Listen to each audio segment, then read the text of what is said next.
Okay, good evening, everyone, and welcome to the S.T.E.M Files on OMSTV. This is no longer Blog Talk Radio. I repeat, this is no longer Blog Talk Radio.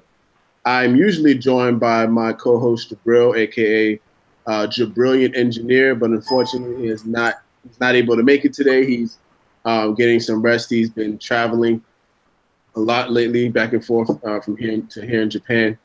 But I'm going to hold it down for both of us. I'm Tariq Muhammad, Chairman and Chief Science Officer of Original Man Scientific. I'm joined by my guest today, Mr. Craig Aquart, who is a principal and engineer for MC Harrison Associates. Mr. Aquart, welcome. Thank you very much. I'm an architect. Yes. Okay, so once again, thank you for joining us today. Can you go into MC Harrison Associates and what you're currently doing with Black Architects Matter? Black Architects in the Making? Yeah, so MC Harrison Associates is an architectural firm in South Florida, in Miami to be exact. The firm was established back in 1957, so we're just over 60 years old, and we practice architecture for the public sector.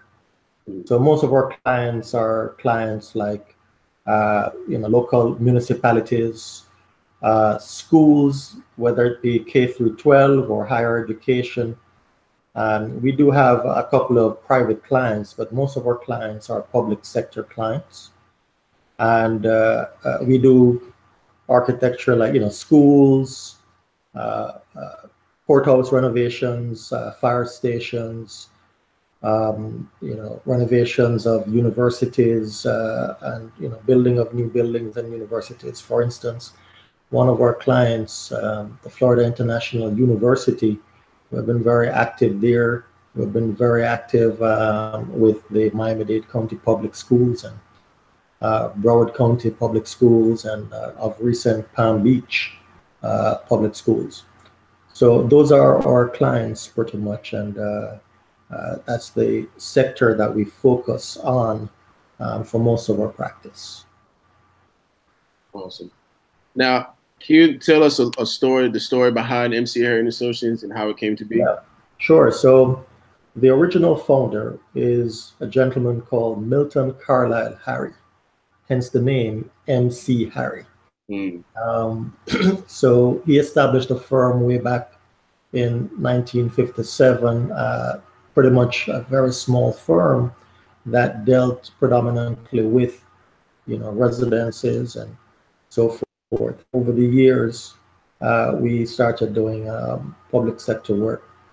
The firm back in the 1980s was then ownership was transferred to two gentlemen, Tom Carlson and Jim Pearsall. Those two gentlemen ran the firm for another 30-odd years. And then in the last 7 or so years, they then transfer ownership of the firm to a new generation of owners. I became one of those owners about 4.5 years ago when I was invited to become an owner. So I'm one of the third generation owners of MC Harrison Associates. So I consider it a privilege because this firm has a wealth of experience dealing with some great architecture and has had great owners over the years, and the firm has a legacy that I think is second to none. So I'm very fortunate and pleased to have had the opportunity to be one of the owners of the firm. The other owner of the firm is Lourdes Solera, and we still have Tom Carlson as one of the senior partners of the firm. Tom is transitioning himself to retirement in another 2 or 3 years. We hope that he stays with us as long as possible, because the wealth of experience from somebody like that is very, very valuable to us. So, but he has to retire, and we understand that. Got it. So before we continue, usually when you think about Usually when we have guests on the show that are in a particular area of science and technology, we like to have them explain what exactly is what just kind of define what it is that they do. So before we continue, can you define what architecture is and what the purpose of it is? I'm glad you asked that question because many people are not all that knowledgeable about what exactly is architecture. Mm-hmm. Well, architecture is really, in a very simplistic way, it is the art and science of designing and building buildings. Right. Right? So it's not only buildings; it can be, structures like bridges. It can be monuments. It can be anything that is part of the built environment, like landscaping. A park can be part of architecture. Landscape architecture is a vital part of what we do. Interior architecture is also a part of what we do. So anything that is part of the built environment can be classified one way or the other as architecture. So you live in a house, the house was actually designed by an architect. Right. You go to school, the school was designed by an architect. So if architecture is the art and science of building, of designing and building buildings, then an architect is the person who plans and designs buildings and other architectural features. So that's what I am. I'm an architect. I design buildings and parks and monuments and so forth. The role of an architect is extremely important in our community because the quality of spaces that we occupy is designed by somebody, you know. So interestingly enough, I usually use the story that the same person who can design a great mansion where you can feel comfortable and relaxed and you can feel luxury is the same person who can design a jail cell that will make you feel confined, that will make you feel, give you a total opposite emotion. So architects do have that responsibility to create spaces that will allow you to feel a particular way within those particular spaces. And not only, interior, but also on the exterior. Um, you know, uh, how you feel within your community is as a result of how different architects design different places within your community, you know. So if you were to go to Disney in Orlando, for instance, Right.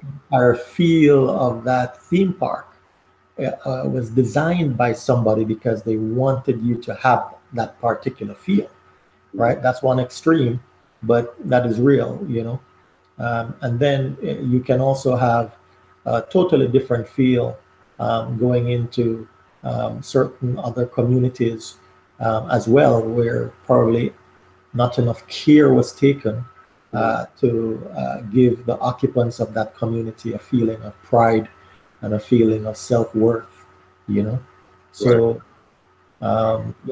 the role of an architect is extremely important, and I believe that my job and people who do my job have an awesome and a significant responsibility. Now you spoke about the way an architect can kind of translate himself or herself into their work. How important is it for someone to be able to see themselves in whatever it is that they're working on? Well, you know, everybody needs to feel a particular passion for what they do. Um, whether you're an architect or an engineer or a teacher or a bus driver or a policeman, whatever it is that you do, you should really pour yourself into it, you know, Right. and do it with passion and do it with some type of pride. It is important all jobs are important in some way or the other, and all of these jobs form the society that we live in. So in my particular instance, I happen to love what I do. I think what I do is important, and I treat it accordingly. Great. So now, when it comes to architecture, and what, in terms of just how passionate you are about it, when did it start? Was it in childhood, as a teenager, or in young adulthood? That's a good question, because I really knew nothing about architecture until after high school. Mm-hmm. I'm from Jamaica. Okay. So I did my high school and all my early education in Jamaica. And after high school, I really thought I was going to go into the military, because in high school I was part of the paramilitary organization in Jamaica. It's the cadets. And I poured my passion and love into the military back in high school. And I just thought naturally I would go into Jamaica Defense Force. However, for 1 year after leaving high school, I decided I was going to go and work, my year out, so to speak. And I chose, just by coincidence, to work at an engineer's office, Gentech Consultants in Jamaica. And while I was there, I did geotechnical survey, right. Meaning that I would go out into the fields all over Jamaica, and we will do different types of soil testing. Mm-hmm. I would take back the samples or the report back to the office, which is an engineering firm that does not only geotechnical surveying, but also mechanical, electrical, and structural engineering. Mm-hmm. I was in the drafting room, and I saw this beautiful set of architectural drawings come in, a project that was from a firm called Harold Morrison Associates. And when I looked on the cover sheet, I saw this wonderful perspective, this beautiful drawing that just captivated me. And I asked the draftsmen that were around, I said, who does this kind of thing? And they said, oh, those are the architects. Mm-hmm. And I said right there and then, you know what? That is what I want to be. And I never looked back. That same year, I would even go as closely as to say, within that same week, I investigated who an architect was and how can I become an architect. And I found out that Jamaica had one of the few architectural schools in the Caribbean. The name of the school at the time was the College of Art, Science, and Technology, and I applied. I found out later on that typically, at least 1,000, I was told, over 2,000 applied for 35 position. I was fortunate enough to be one of the 35 people that was selected to attend architecture school that year. And usually there is a split between students from Jamaica and students from the other Caribbean islands. So I was very lucky to become a part of that intake that year. Went on, did my education. During that time, the College of Art, Science, of Technology, and changed their name to UTech, the University of Technology. And I was part of the Caribbean School of Architecture and did the degree program there.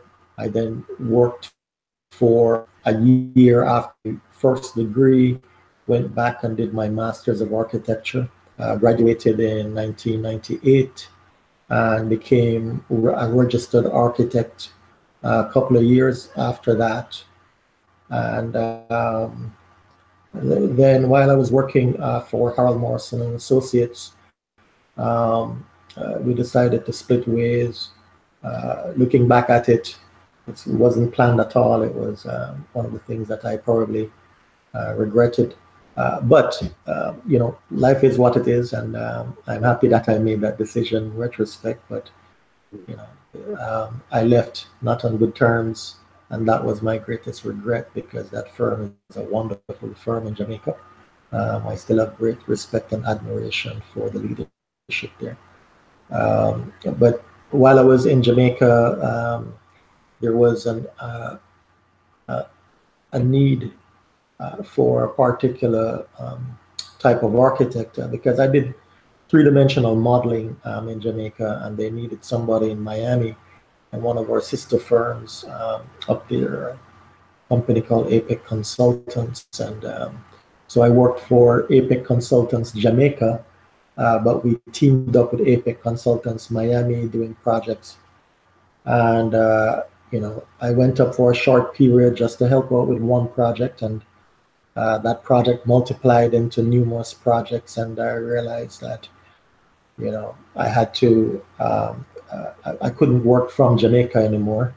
So the firm in Miami filed a work permit for me to work in Miami doing what I was doing, because it was kind of specialized what I was doing. And I got the work permit then, and I came up to Miami and worked for APEC for about 6 or so years. Mm-hmm. Then I left APEC for a short while, worked at a firm called Clayton Company in Jacksonville, and then came back to Miami and worked for MC Harry and Associates in the field, actually, becoming a part of the construction team, building elementary schools in 4 different locations. Nice. From that, built a science complex at Miami-Dade College. And from that, going back, working at Florida International University, doing several renovation type projects. So my background as to how I became an architect was almost by chance, seeing a set of drawings coming into an engineer's office, deciding then that that is what I wanted to do. I put aside the military and pursue my education, and stuck with it for many years. Did the required examinations that I need to do in Jamaica, became registered, came to the United States, jumped through a lot of hurdles to do the examination here as well, and became registered here too. So, that's my long story about how I became an architect, and how I'm doing what I'm doing now. That's great. What some of the, you might want to unmute.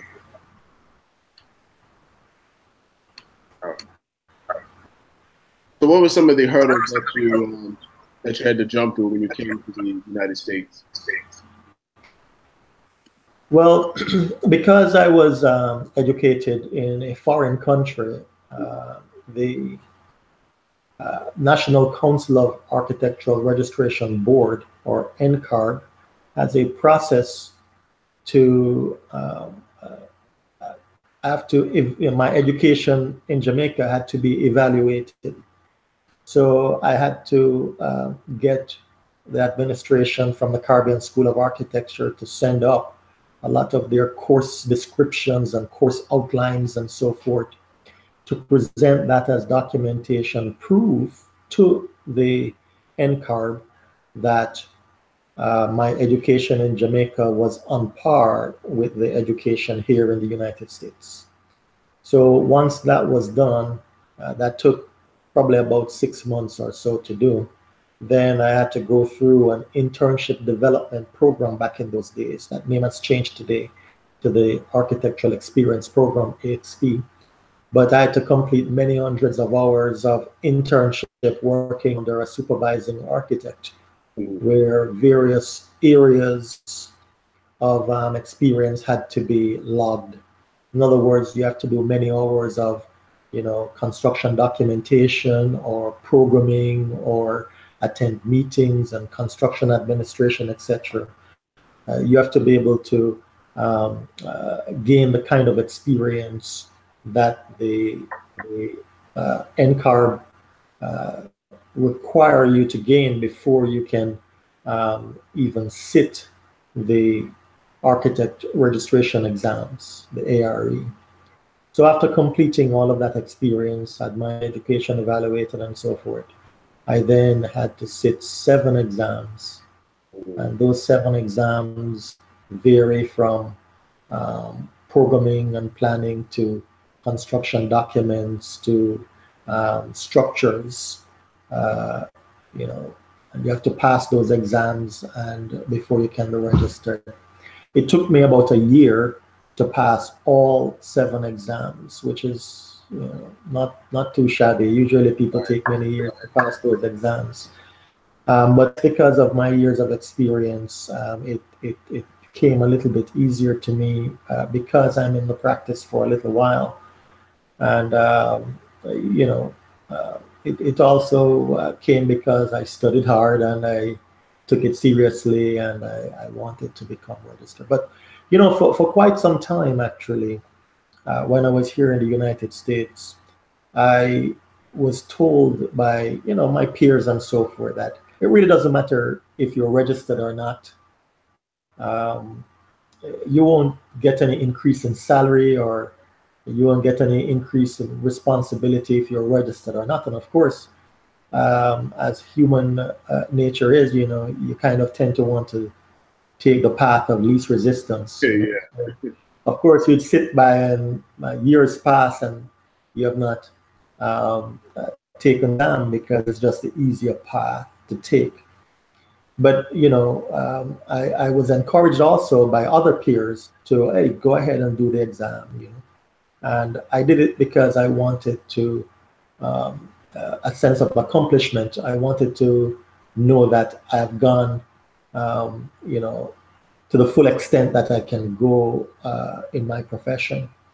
And so I took the exam and I passed and I became registered. And it was one of the best things I've ever done, to be honest with you, because if I did not take the exam, if I was not successful in the exams, the opportunity to become an owner at MC Harry would not have been presented to me, right? So I took the exam not knowing that this opportunity would have presented itself to me. I took it because I wanted a personal sense of accomplishment. But by doing it and taking it, the opportunity presented itself and I was prepared for the opportunity. So the lesson I learned there and the lesson I try to pass on to others is make sure that you are prepared for possible opportunities if and when they arise.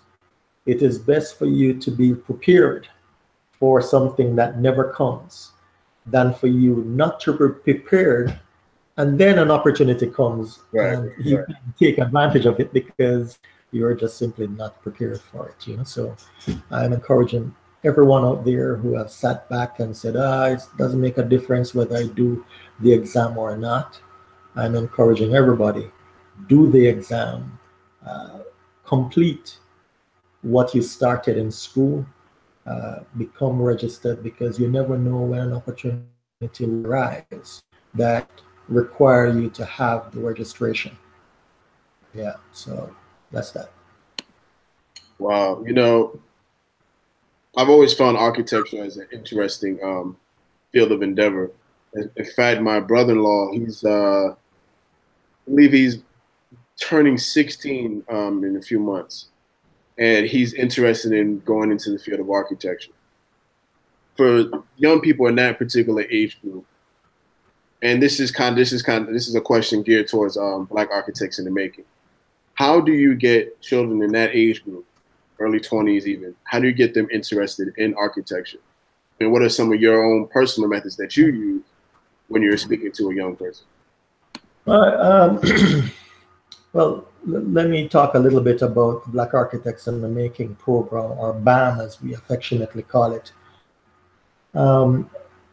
When I was an architect in Jamaica, I would go to activities that the Jamaica Institute of Architects would put on, and I would see, you know, a very diverse set of professionals, because Jamaica is made up of not only Black people. You know, Jamaica has people from all different portions of the world. We have East Indians, we have white people, we have Asians, we have people from all over. And so I'm used to a very diverse professional body um, as architects. And when I came to Miami and I started attending the American Institutes of Architects events, the AIA events, I would notice that there are only very few African Americans present. There were lots of Hispanics because we're in Miami, and there's lots of Caucasian architects, but very little. Usually, I am one of two or three, if I'm lucky that night, to be a Black architect there at that event. Mm-hmm. And it opened my eyes to something that I did not think about before, which is, hey, in this country, there's not very many Black architects. So I investigated, I went online and I made telephone calls and I talked to people who would know about this kind of stuff. And I find out that indeed, very little African Americans are actually architects.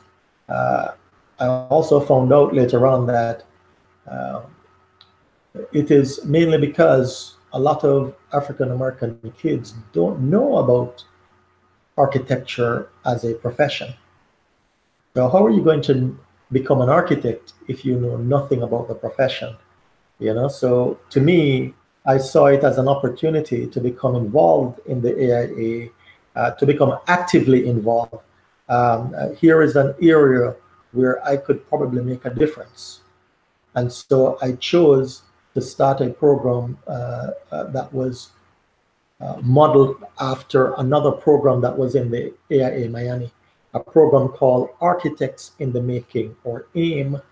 Um, Architects in the Making is a summer program put on by AIA Miami. It's a summer program at the University of Miami School of Architecture, and I attended that program, once, and I realized too that there were very little Black students in that program. It underscored the fact that Black students don't know about the program, Right. and so I created a program called Black Architects in the Making, so that we could go into communities where Black children live and learn and play, and we would tell them about architecture, so that they too would have the opportunity to attend the AIM summer camp at the University of Miami. And after doing this for a year, I realized that over 90% of the students that we interact with, they know nothing about architecture. So we started out in a little city downtown Miami called Overtown, and we have expanded throughout to Liberty City, um, Mohammed Mosque number 29, where I met some absolutely fantastic people. Right. I've never come across more attentive and more ambitious young people than I do at that mosque. It's inspiring. And as a matter of fact, starting tomorrow, we will start another BAM workshop at that mosque through the New Paradigm Educational Center there. And I'm looking forward to that. But the Black Architects in the Making program, it's a nonprofit organization. It is run by predominantly Black professionals like myself. And our main goal is to tell Black kids about architecture. We don't expect them, at least not all of them, to become architects or to be interested in architecture, but just by telling them about it, it opens their eyes to a possibility, if they so desire, to pursue the career further. So I just believe in my soul that one of these communities that I will go into, and I've gone into Richmond Heights, I've gone into many places in Overtown and Liberty City, telling people about architecture. And I just believe that one of these days, one kid will be able to say, you know what, I remember some time ago that there was this person that came to my school or to my after school and talked about architecture. And, that person then made me become, interested and inquisitive enough to check out architecture.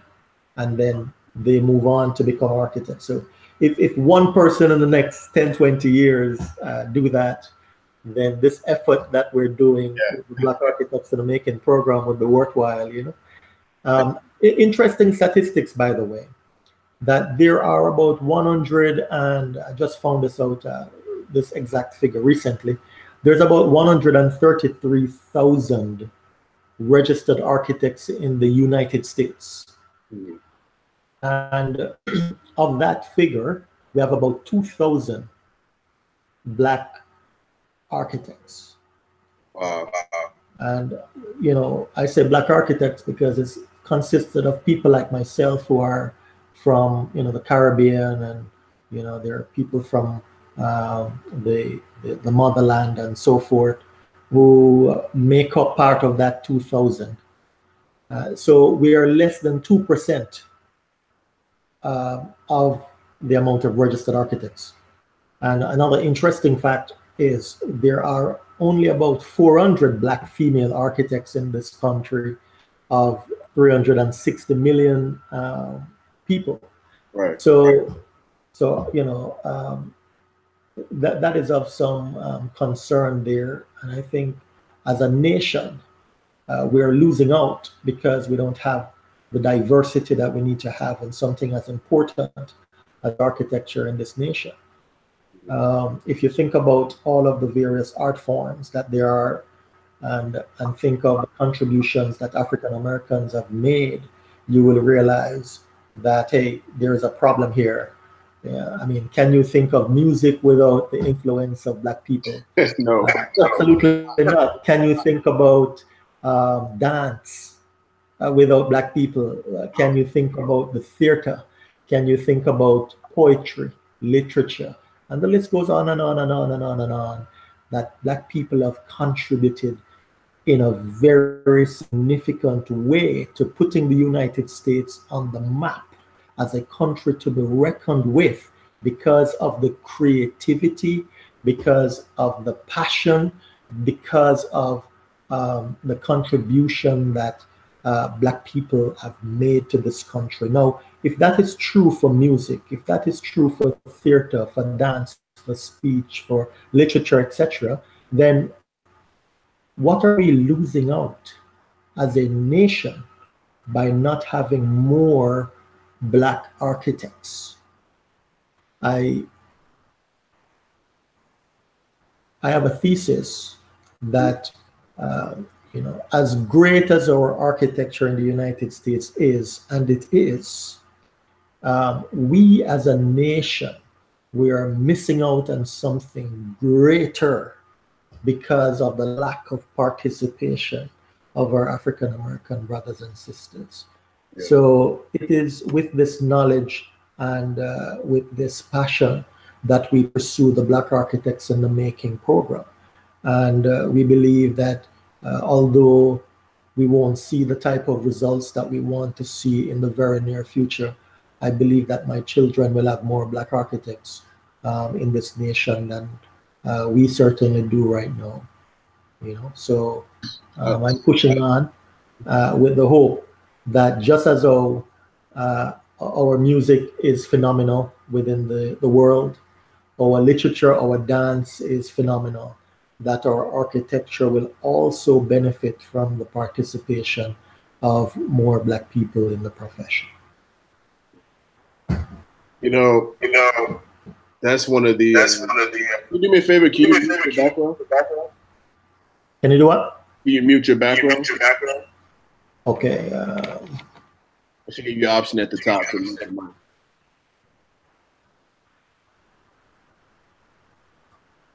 How about that? All right. Can you hear me now? Okay, can you hear me? I can hear you fine. Okay, awesome.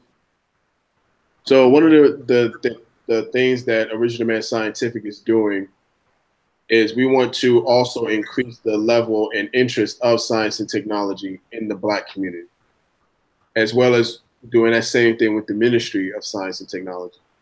Well, what are some of the reasons why architecture is not?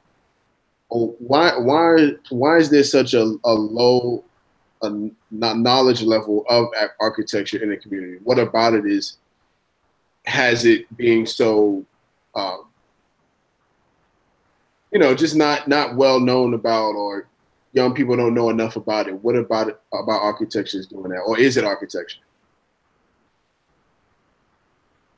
Well, that's a good question. I don't know if I have the right answer for that, except to say that African Americans in this country has been discriminated against for so long that as a result of that discrimination, certain opportunities that should have been for everyone was denied African Americans. So that has come back to haunt us as a nation, in the sense that we as a nation could have been way further if we had not discriminated against our own brothers and sisters. We have put ourselves at a disadvantage by not giving the same opportunities to African American children as we have given to our white brothers and sisters, and it has come back to haunt us. So the reason why there's not enough, or that there's not more African American architects, is because that opportunity was not presented to African Americans as it was presented to our white brothers and sisters. And I may be wrong about that, but that's what I feel the reason why we are at this position where we are now. However, in the last couple of decades, last few decades, the opportunity does exist. And, African Americans have shown themselves to be very, very resilient people who strive because of hardship, and like the muscle, who resistance makes it stronger. I believe too that the discrimination that African Americans face also make them stronger to overcome the adversity that they have had to overcome. And as a result, they're usually very good at whatever it is that they put their minds to accomplish. I say they, not because I don't consider myself an African American, because I do.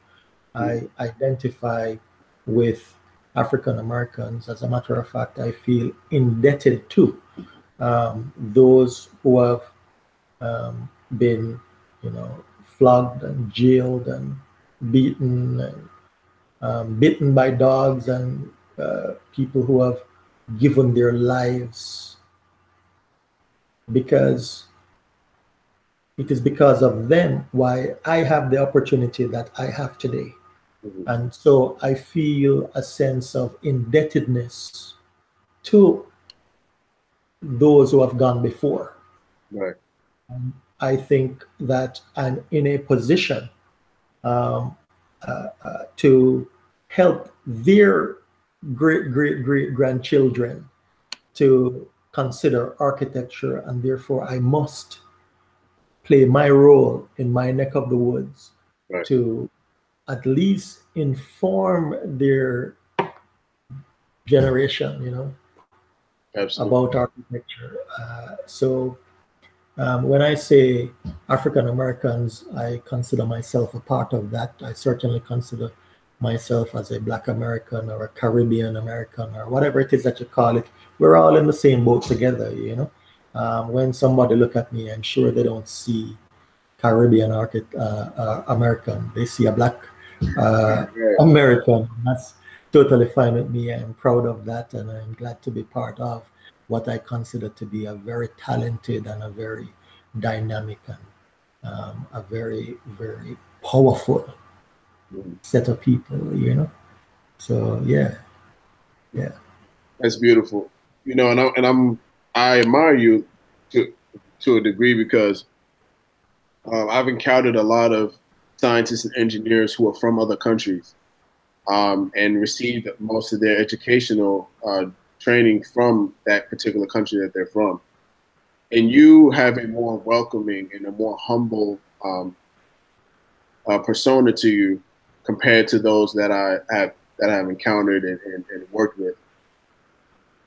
Can you speak to can you speak to not being born in this country and still having the humility factor? Because I'm sure you've met those that are from other countries but are not humble at all. They're kind of arrogant and they tend to put themselves above the people that they're working with. What would you say to that, and how do you keep your humility going? Well,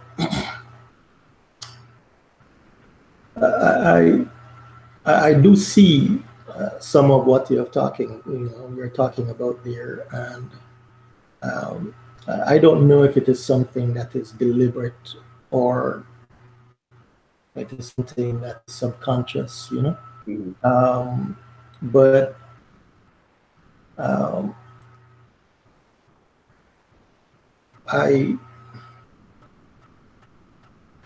a lot of things come out of ignorance, you know. Mm-hmm. And if you don't know something, then you will utter ignorance, you know. Right. So I find a joy in finding out more. I always say that information is free and information does not hurt, you know? So when I came to Miami and I saw that there were very few Black architects here, I asked the question, why? And I went and I investigated on my own, and I asked questions and talked to various people, people who were in the profession, who are Black people who are in the profession, who are white and Hispanic, etc. And I get very different feedback, you know. And there are many things that resulted in African Americans being where we are today. A lot of it has to do with simply not having the opportunity as our other brothers and sisters, you know. And if you understand that we are where we are as a people, to a large extent because of the hundreds of years of discrimination, then you must have compassion, you know. You must be able to put yourself in somebody else's shoe to say, hey, you know what, if I was in that situation, I don't know if I would be any different, you know. Right. And so I have come across some extremely bright and inspirational people who are African Americans, and despite the history that they have, they are the best people I've met, you know. And so I love and admire people of all races, and African Americans are no exception. And I identify with it because I know in my profession, you know, I am Black and I'm proud of that. So I need to know who are my Black brothers and sisters, what they went through. And in talking with people, I then have the compassion, I have empathy. I know what they're going through because some of what they're going through, I am going through. as a black person in this country as well. And so if you don't have empathy and if you don't have compassion, then you have a problem, you know? So I would say to anybody who asks the question, what make you different as a foreigner coming into the United States as a black person? I don't think I'm that much different from anybody else, to be honest with you. But I would say I have the ability to be compassionate and to show empathy and to feel what other people are feeling. And because of that, I'm able to love my brothers and sisters, no matter if you're white, Hispanic, Asian, or black. And I have respect for all, but I do have a significant respect for black people because of what black people have been through in this country. And as I say, I feel a sense of indebtedness because I didn't have to go through what your grandparents and great-grandparents had to go through. And I know that if it wasn't for them, I wouldn't be where I am today. So who am I to turn up my nose on anybody, you know? Right. I must bow before those who saw it fit to fight and to die for a cause that make me who I am today. And so it is with that respect that I pay the kind of tribute that I pay to African Americans in this country. Yeah. Okay, so you know we're coming towards the end of the show, and one of the things I wanted to ask you, two more things really. First thing was with Black Architects in the Making, working with young people. What has been some of the highlights of working with young people? Some of the greatest joys that you've received so far? Well, you know, I mentioned the guys by the new Paradigm Education Center. That's Mohammed Mosque number 29. There are some kids there, man, that are just hungry to learn, you know, and I love that. You know, I love it when you ask a question, hands go up, and these guys, even though sometimes the answer is not correct, the passion that they exude in answering the question is just great, you know?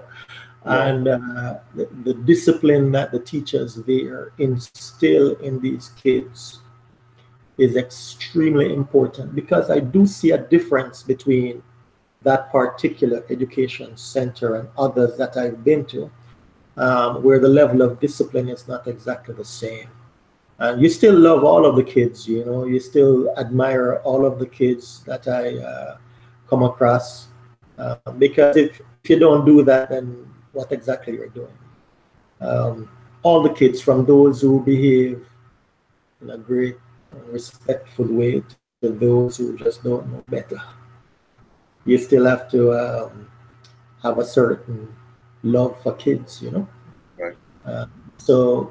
So I walk away from every session tired and exhausted, because, you know, you pour out all that you have on that particular day to accomplish what you set out to accomplish. And sometimes it's not easy, you know. But when you look back at it and you think to yourself, you know what, maybe today was that day it clicked for somebody.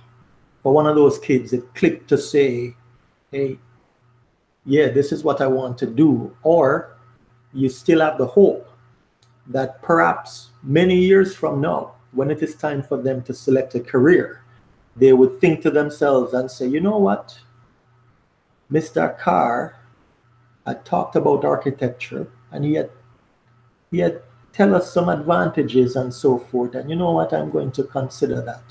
You know, so my interaction with the kids is always about that possibility that somebody may be listening, you know?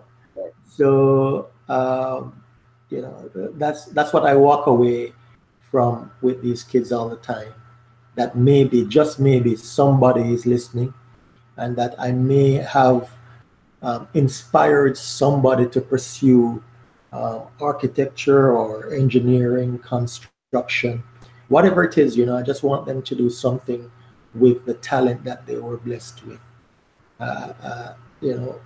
So what do I walk away with? Hope. Hope, that some kid would turn away from a negative future to a positive one. Beautiful. Okay, well, thank you so much, Mr. Aquart, for joining us tonight. I know it's a Sunday night, and this is usually a day that people want to relax with their families and different things like that. So I appreciate you taking just an hour of your time to join us here on OMSTV. What are some of the takeaways that you want the listening audience, the viewing audience to take home and kind of think over and different things like that? And what do you want them to share with their children about architecture? Well, the Black Architects in the Making program is a seed planting program. We don't expect to see fruit immediately. Right. But we do believe that some seeds will fall on fertile soil, and that some seeds will take root, and that those seeds will grow, and they will eventually bear fruit. Everybody has a role to play in that. I am playing my little role where I am, but parents have an important role to play in their children's lives. It's not enough just to provide a roof over their head, even though that is important. It is not enough to just provide food on the table, even though that is important. Right. But it is also important to consider their future and how it is that they can play a role in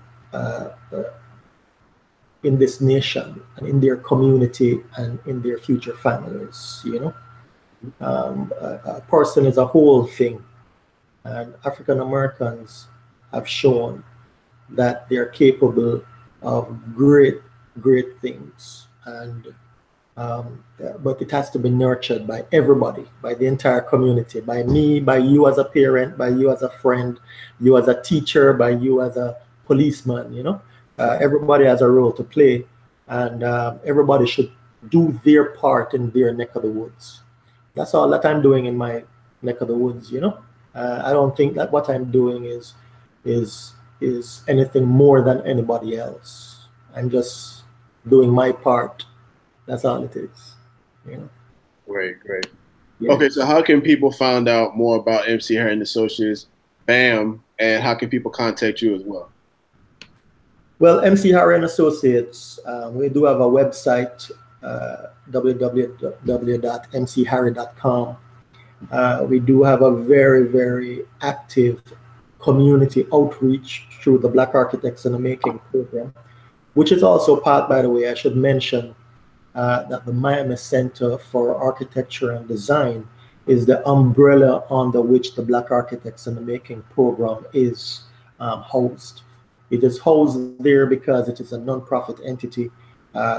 We do ask for donations. We do ask for sponsorship for kids to attend the AIM summer camp and all of that. And as a result, we have to make that clear, that none of us get paid for what we do in that community outreach.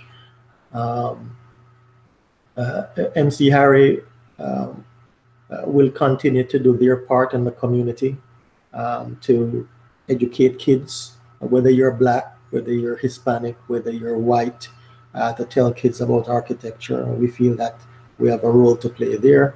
And we have a great group of family there, our employees, some people call them, where we take what we do seriously. We take our clients and our projects important, and we treat them as such.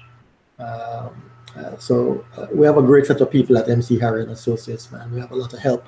The vice chair for the Black Architects in the Making program, her name is Niala Harrison. and she's just a fantastic, fantastic Black woman who is doing great things right by my side, running the program. I should have mentioned her name way earlier in the program. I'm sure I'm going to hear about this.